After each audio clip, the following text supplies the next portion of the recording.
Twaleta abasirikare ba Kongo batano abahunjiro mu Uganda ahanyuma yo kutoroka omikono ya bahekera ba M23.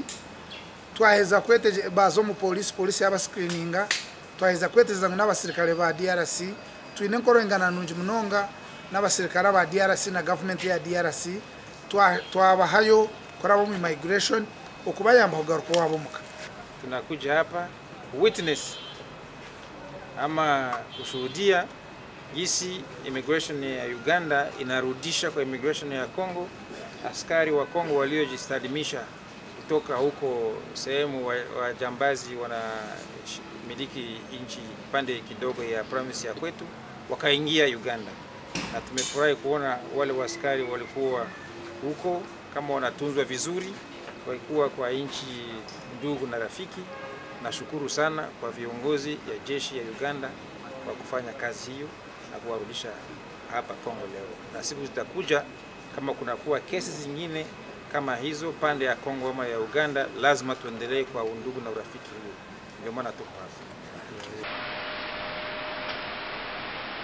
Mbali na shujaa, nimesema hapo Uganda na Kongo kama nchi ndugu na rafiki.